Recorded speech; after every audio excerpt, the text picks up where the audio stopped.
Баршаңызға сәлем қыздар, менің каналыма қош келдіңіздер. Бүгін сіздермен дамский пальчик рецептімен бөлісетін боламын.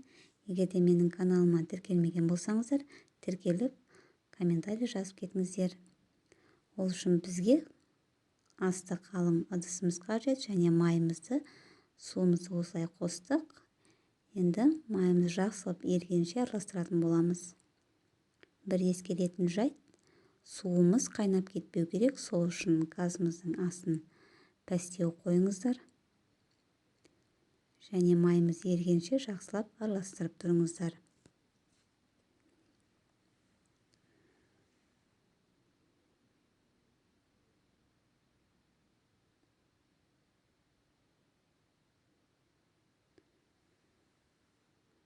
Дамский пальчик рецептінің көптеген түрлері бар рецепттердің. Соның бірі жартылай сүт, жартылай сумен де істеуге болады.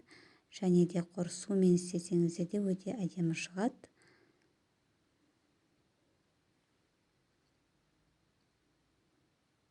Майымыз толықтай ери бастады. Байқасаңыздар, суларыңыз қайнап кетпеу керек. Астын пәстеу қоюды ұмытпаңыздар. Майымыз толықтай еріді. Енді шым-шым тұз қостық. Араластырып жіберіңіздер. Ұнымызды осылай ергезектен өткізіп алыңыздар. Мен ұнға разрыхлительді қосып араластырып қойдым алдын ала.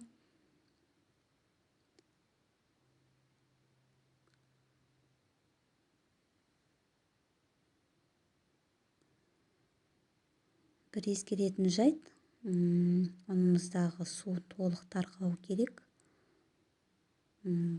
Қамырдың дайын болған қайдан білеміз десеңіздер, асты жабыса бастаған кезде және суын тарқаған өзіңіздер байқайсыздар.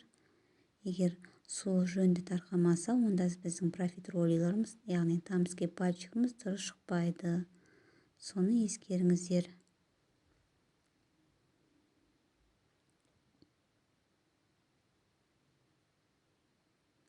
Біздің тестамыз дайын. Оны суытып алыңыздар. Ыстықтай жұмыртқаны араластыруға болмайды. Жұмыртқамызды осылай араластырып аламыз. Маған осылай миксермен ыңғайлы. Сіздер қол миксермен істесеңіздер де болады. Жұмыртқаның көлемі әртүрлі болғандықтан 4 жұмыртқа, біреуге 5 жұмыртқа кетуі мүмкін. Қамырымыз сұйық болмау керек, главный. Сұйық болса, сіздің дамский пальчиктеріңіз дұрыс шықпайды. Мен бұл видеода негізі 5 жұмыртқа қолдандым.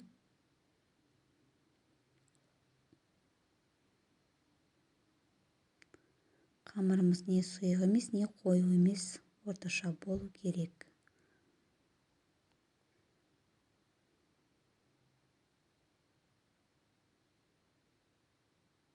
Міне біздің қамырымыз дайын. Міне әрі сұйық емес, әрі қою емес. Мен де осындай жұлдызша насадкасын пайдаланып, осылай құйып шығасыздар. Көп қыздарда конвекциялық пеш жоқ. Әсел печкамен пісіріп, сіздерге үйретіп жатырмын. Бұл кәдімгі әсел печкаға пісірулеріңізге болады. Егер конвекциялық пеш болса, сіздердің дамский пальчиктеріңіз өте әдемі шығады. Білесіздер, әсел печканың төбесі жақын болғандықтан беттері шамалы күйіңкірейді. Күйгенде күймейді, енді қараятта шамалы разница болады.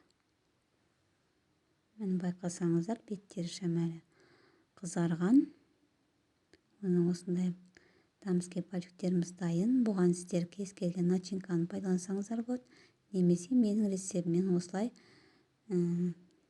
жасасаңыздар болады. Мен бірінші мұздай сливкиді араластырып алам қоюланға дейін.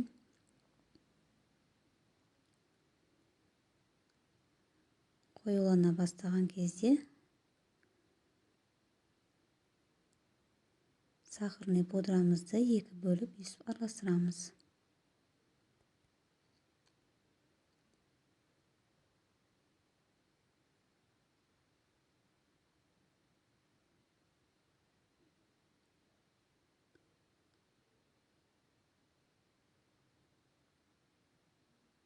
Мен қаймақты қолданып жатырмын.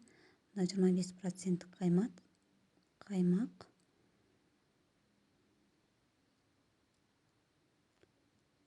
Осы рецептпен крем әдемі шығады, өзіме ұнайды.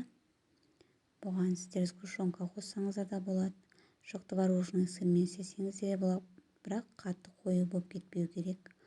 Міне менің кремім дайын. Енді осыған біздің дамский пальчиктерімізді салып араластырып аламыз.